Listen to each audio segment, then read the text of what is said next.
I look good, or I need more sleep, or an extra shot of espresso, maybe two. Thought, I am good enough, or I'm not good enough.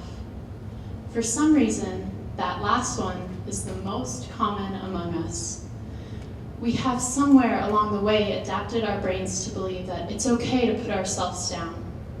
Take a second to think how many times today alone have you had a moment of self-doubt.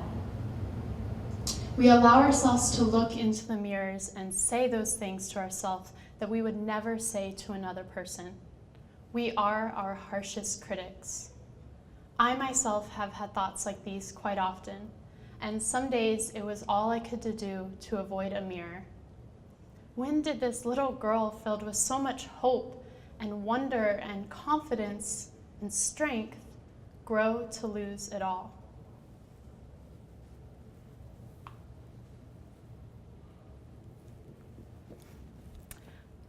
So it's been a year now since I lost my hair due to the autoimmune disease alopecia. Alopecia is a disease which impacts the hair follicles. It shuts the hair follicles down and then causes the hair to fall out. Its cures and triggers are all unknown, and there are various trial and error treatments, but they all seem to be a temporary fix, leaving us who have alopecia with no choice but to simply live with it. I have spent my life living and traveling all over the world. I'm an actor, a photographer, a poet, a writer, and a wanderer. I have truly been influenced by all the different cultures that I've experienced, and it influenced the way that I carry myself in this world. I'm endlessly grateful to my parents for giving me the chance to see this world. I'm forever thankful to the cultures of this earth for being so beautifully diverse, and I am eternally appreciative of my soul for never making me question my passion or who I am. Robyn, before alopecia, was doing the things that she loved most. I was spending time with the one who had my heart. I was traveling, acting, taking film photographs along the way. But even during all of this, which I consider to be my best years yet, I was yearning. I'm yearning for the chance to get my word across and searching for the way to do it, and in turn do so in an impactful way. Some say that we are born with one true note, and I believe that. My soul in every lifetime will forever know who it is down to the core. But even still, sometimes I felt stuck and blocked, like nobody was listening to me. And I think that sometimes it's possible along the way that we forget who we were in the beginning, and we need to be reminded. I often wonder if my soul saw this as the best possible way to get me through that roadblock.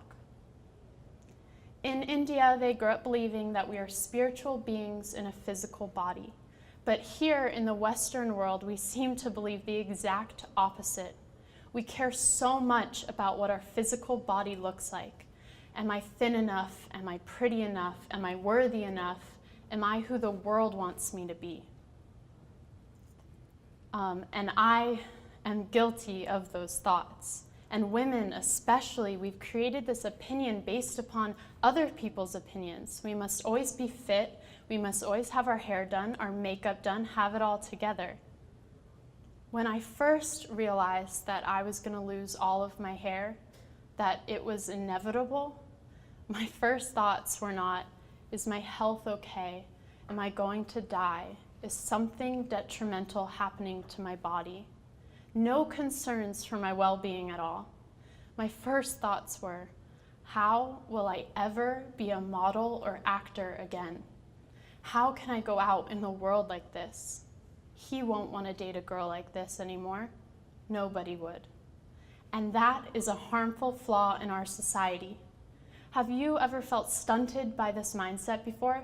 The perception of how we should look and nothing about the depth that lies beneath those looks. I am truly guilty of those thoughts. During the process of losing my hair, I had a Reiki energy healing done by a Reiki master. And near the end of the session, she asked the universe to show me what the next step was, and to give me some kind of sign.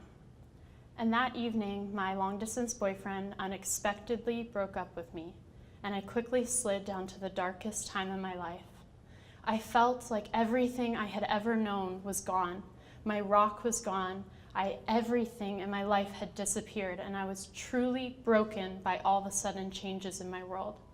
I was afraid of what was next. I was afraid to look at myself, and I ignored the signs. I ignored the beauty that could come from this. I ignored the sign of him breaking up with me right after the universe was asked to show me what the next step was. And the truth was, it's because I didn't want to believe it, but I had to go through this on my own. I needed to walk this road alone, no matter how scary or how difficult, and that was the sign. I don't know, I totally just went blank. Looking at all you guys crying is making me cry. Okay, yeah, sorry. We must have a breakdown in order to reach the breakthrough. I'll never forget that my speech teacher in 9th grade said that. He said he was having one of the worst days he's ever had, and he was like, guys, I don't think I can teach this class. You gotta teach it yourself. I can't do it today. And he was our favorite teacher, and I just remember he was like shell-shocked. And at the end of the class, oh, sorry, I don't know how to turn this back on. Hello? Okay.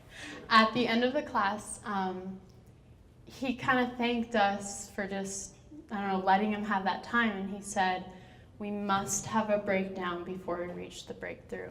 And that, I'll never forget it, it's still with me. And it's true what they say, that we must know darkness in order to see and appreciate the light. Everything was happening so fast for me.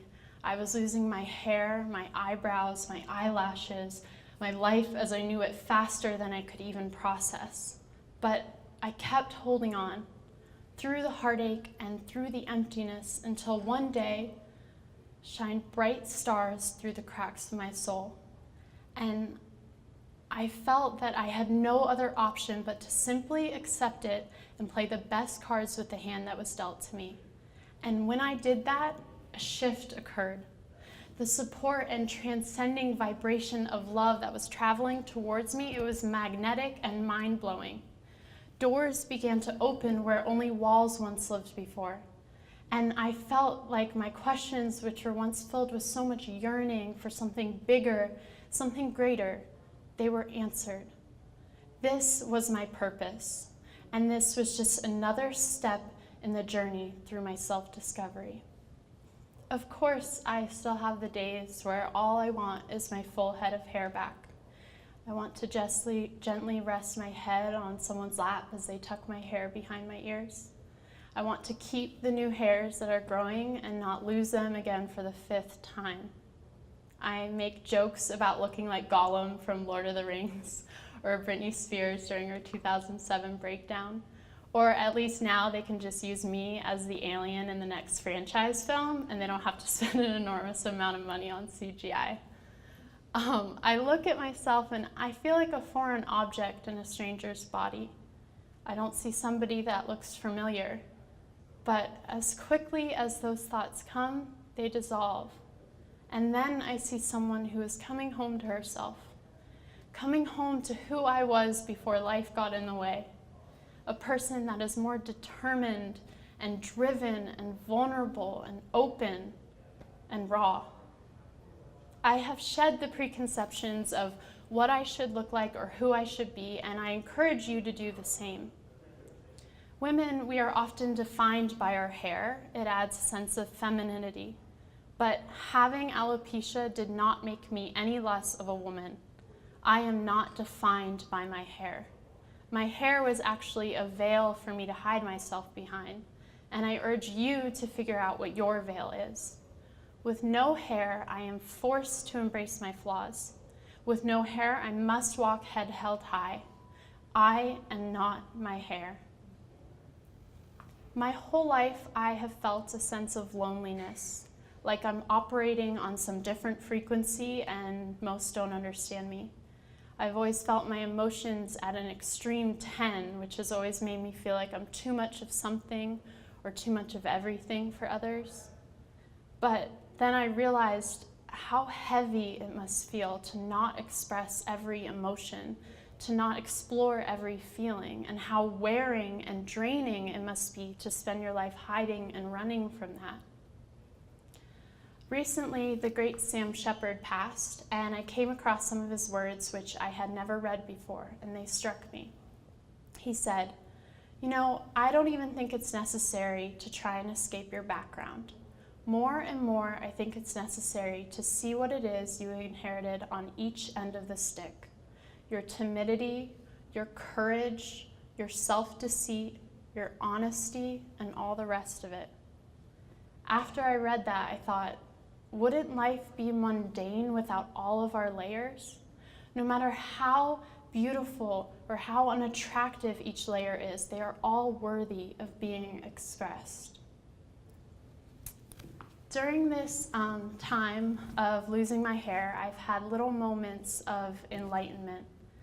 Some like to call them signs or divine intervention or God winks, but I like to think of them as a form of memories, ones in which my soul has forgotten along this way, and I get to get reminded and rediscover them along this journey.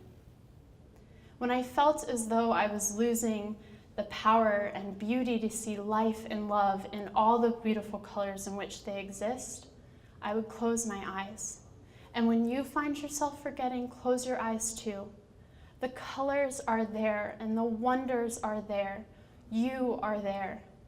Somewhere in between awake and asleep lies the power to dream up a life as grand as you can imagine. For a little while, I would close my eyes and I couldn't imagine a color. Any shade of color, I could not picture it. And then for a short period, all I saw was black, like a fading into the darkness. But it wasn't long before all I began to see was white, the brightest light I had ever seen. And I realized that I was dreaming up a new life, one that is as grand as my innate radiant energy. So don't lose it and don't let go. Don't give up on the journey of discovering yourself, because I promise you, if you keep holding on, if you keep believing in the beauty of this life, it will come back to you tenfold. We are meant to evolve individually and as a whole. I believe it's a journey through self-discovery because we are ever changing. We're always growing and checking in and reevaluating. And it's important to remember that we are all on our own journeys, and we are each at various states of our journey, and we're all at various states of knowing that. There is an ebb and flow to this self-discovery voyage. Remember that change and growth, it's okay. If my current ways are no longer serving me, then I no longer want to row that boat. It's the cycle of failing and falling and getting back up again, each time with more fortitude than before. You are not defined by your looks or your struggles or your misfortune. You are defined by your soul, your spirit, how you rise up. It's important that we become a little more gentle and kinder and more aware. But before it can happen on a larger level, it begins within you. We must find it within ourselves to be a little more gentle and kinder when we look in the mirror, and more aware of the fact that we owe it to the world to live our truth, no matter what that may be. In fact, we owe it to ourselves even more. Thank you.